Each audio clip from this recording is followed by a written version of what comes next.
Tonight's project, the Ryobi DC power station.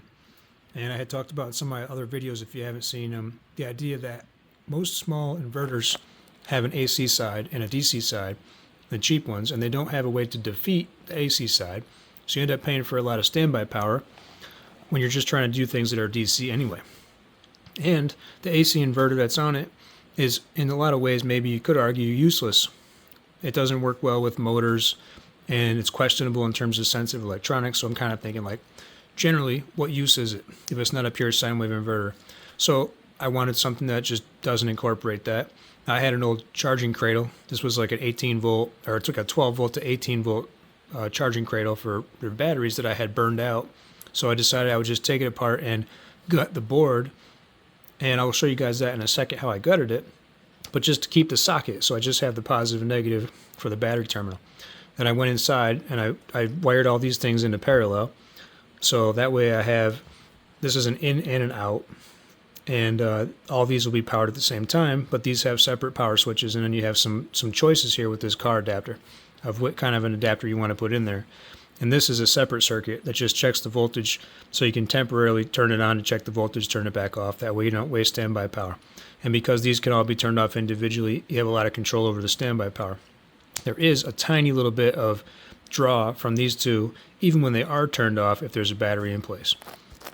And because this one has like a touch switch instead of an actual mechanical switch, it has a little bit of a higher standby power when it is turned on. It draws like 20 to 24 milliamps just by being turned on, and I think about 3 milliamps when it's turned off. So here I got the 9 amp hour battery. That's going to give us 162 watt hours of capacity when it's fully charged. And at full charge, I think it's going to be close to 21 volts, but that'll drop really fast once you put a load on it.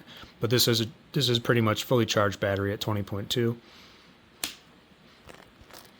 The Ryobi shop vac uses something close to 350 watts. I took a bunch of stuff apart and measured the wattage, so we know that this battery can deliver 350 watts.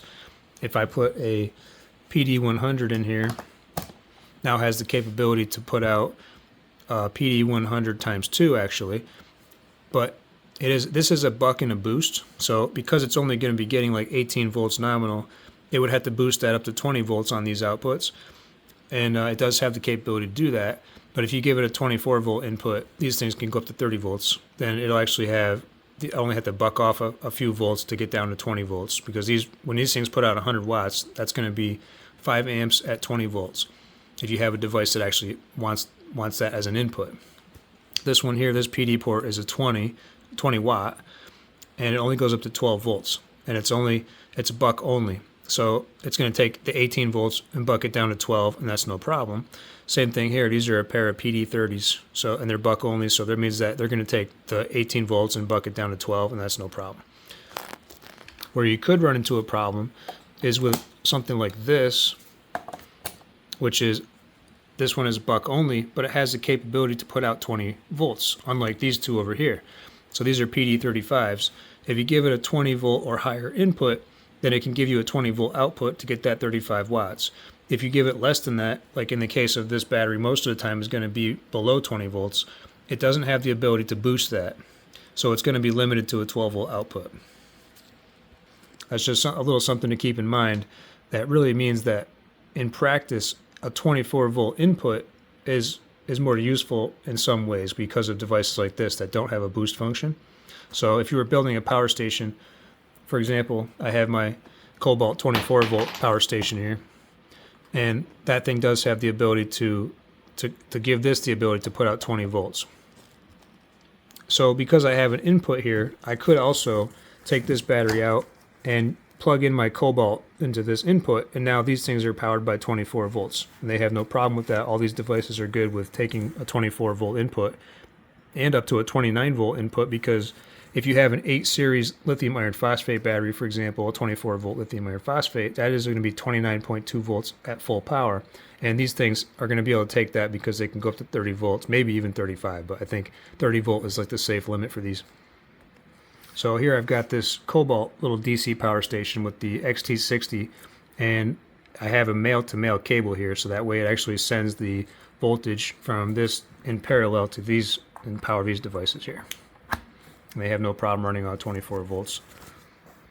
So that's one way that you could daisy chain, sort of like extend the capabilities of this power station just by plugging into this one, or vice versa. But what you don't want to do is put a battery. You wouldn't want to put a battery in both of these at the same time, because that would cause trouble. That would cause this battery to try to charge this battery, which would be too much voltage, and it might actually shut down because of the BMS, or it could cause damage. So that is something that you probably don't want to generally mess with.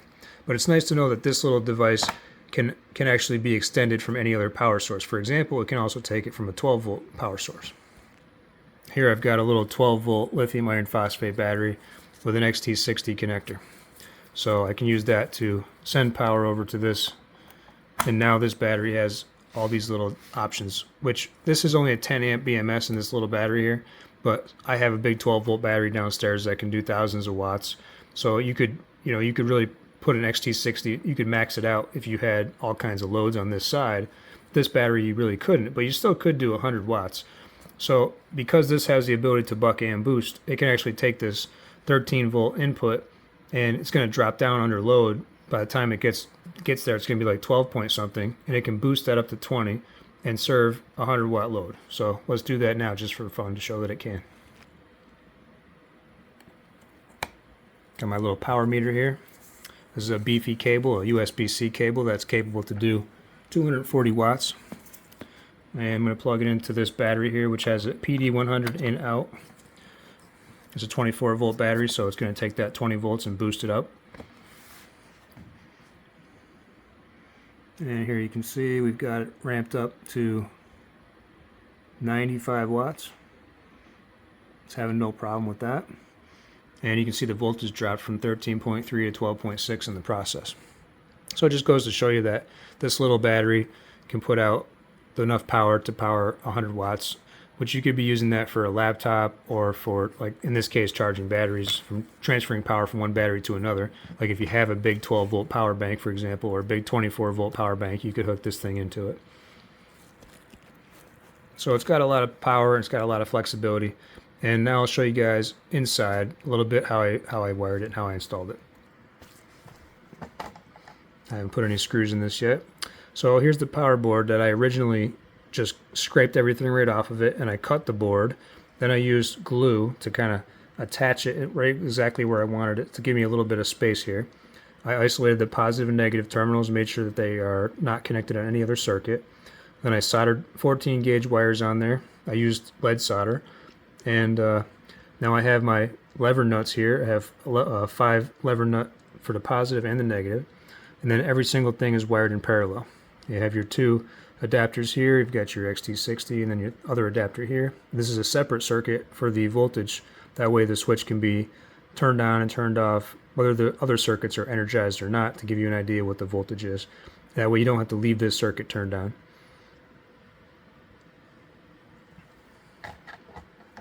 Everything in there has been pretty secure, and I stress tested it, and it doesn't bounce around, doesn't move around, and it seems pretty solid so far. So there you have it. It's pretty compact, pretty useful. There's a lot of things you could do with this.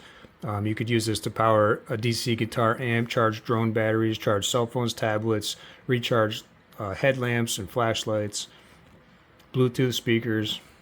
You could charge the Nintendo Switch, for example, Bluetooth earbuds, all kinds of stuff that uses USB-C, and you can do a whole lot all at once. It would be no problem to use every single one of these ports at the same time. This battery would have no problem handling that.